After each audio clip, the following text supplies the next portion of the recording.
Hello and welcome to this videocast for subscribers to davidicke.com.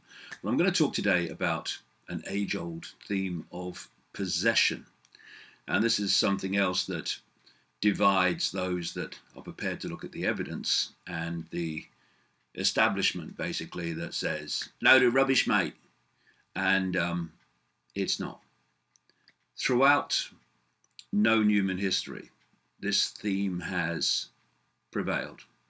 From ancient times to present day, that of entities in the unseen. And of course, the unseen to humans is virtually everything that exists, because all that we can decode into a visual world is the most laughably tiny frequency range that scientists call visible light. So the idea that what can exist can only exist within visible light, or the world that we're aware of, is utterly ludicrous. All that exists virtually happens outside of our frequency range. And therefore, it is possible for entities, energies, awareness, whatever people want to call it, to attach to humans in the unseen and manipulate their mental and emotional processes, dictate their behavior. And like I say, this has been talked about by ancient cultures right across the world, by the shaman, and even the Roman Catholic Church has designated exorcists to remove what they call demons. And around the world, these entities have been given different names, but how they're described and how they manipulate, how they possess, is incredibly common. And the themes are incredibly common, the descriptions common. And I'm doing the possession subject this week because somebody sent me a piece of writing from someone who's known as Rumi. Rumi is a 13th century Persian poet, Islamic scholar, theologian, and Sufi mystic.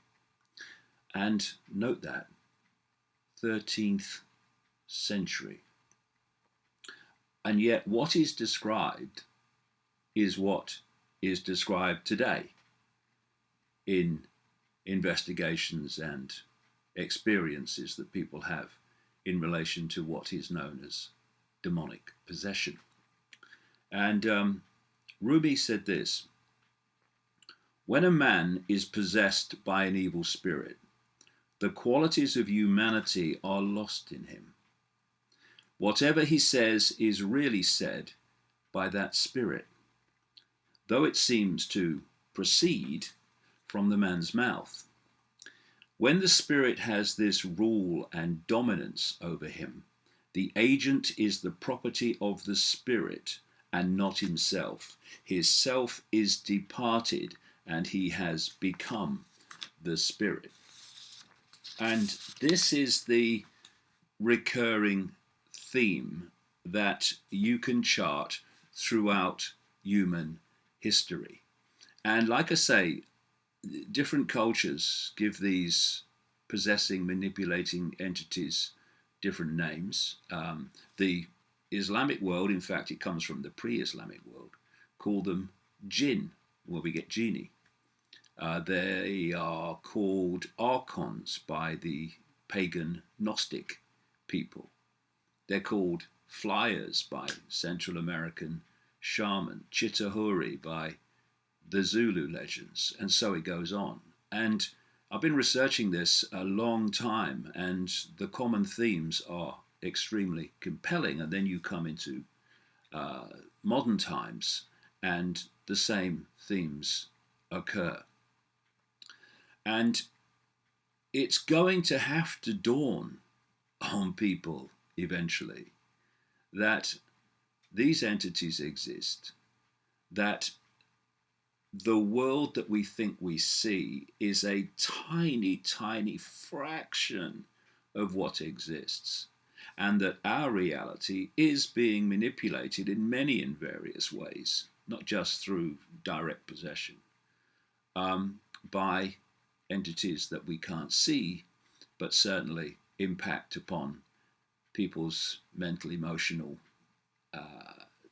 states and therefore their behavior. And some of the ways that these entities are described is they're so close to each other. For instance, the jinn are described as being made from smokeless fire, whereas the Gnostics said that the archons were made from luminous fire. Wherever you look, the common themes are there to see. And it gives a much greater fix and perspective on so much that goes on in the world and so much that happens to people when you realize that not only are we not alone, but that which is with us does not necessarily have to arrive in spaceships and flying saucers.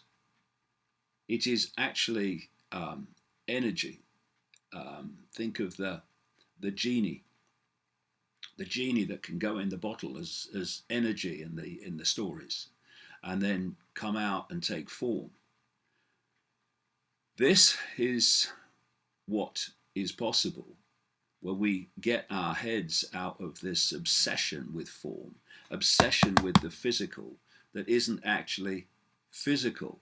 It's just a holographic illusion, as I've talked about in other videocasts and at length and in great detail in the books.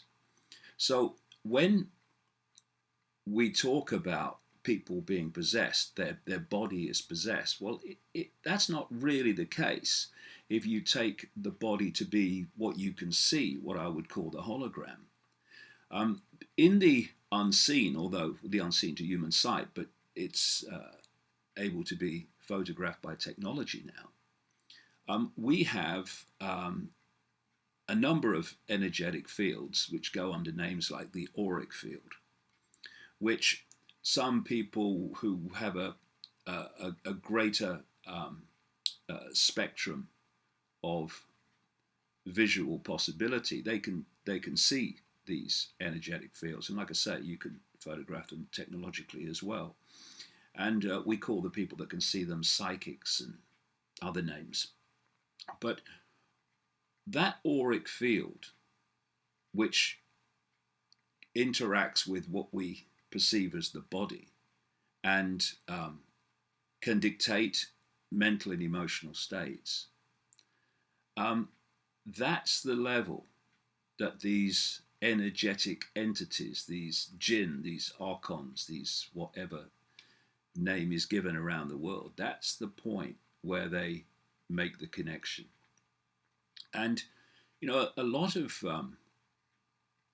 ridicule that's come my way is the fact that I talk about shape-shifting entities, shape-shifting people. And the reason that people in such large numbers go, hey, that bloke's mad, is because they're thinking physical. And what they say is, you can't shift from a physical body to another physical body. No, you can't. Pushing on an open door, mate. But this is the point. The body's not physical. It's illusory physical. It's holographic. It's a projection of energetic fields into us, the unseen. And so if you think of it this way, in terms of possession, for instance, in the most extreme forms of possession, the facial state, often the body state of the possessed person starts to shift, starts to move. You get hideous faces appearing, what have you. And these have been, like I say, charted through history to present day. And what is happening is that their hologram is shape shifting. Why? Because when these entities, these energetic entities, attach to the human energy field, if it's quite a weak attachment, then the impact upon that person's behavior and emotions can be very subtle. It's difficult to perceive there's anything different. But the more that energetic field, in effect an information field of the possessing entity, attaches more powerfully to the target energetic field, then the more the information contained in the possessing field impacts upon the possessed target field. And as that information impacts more and more, it starts to impact upon the nature of the projection, the hologram. And so suddenly someone looks like they used to look, and in states of more extreme possession, the information in the possessing field starts to change the nature of the hologram. The person, to anyone observing, starts to change. Their face changes. Sometimes even their whole body can change. And what we're looking at, like I say, is shape shifting.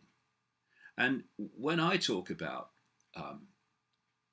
people being able to move between one form and another, what's happening is they're moving between one information field and another. And as that information field changes to another, the nature of the holographic projection changes.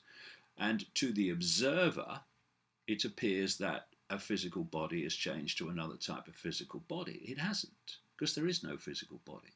An information shift has taken place, which means that the projection, the hologram, changes its nature in relation to the information which is influencing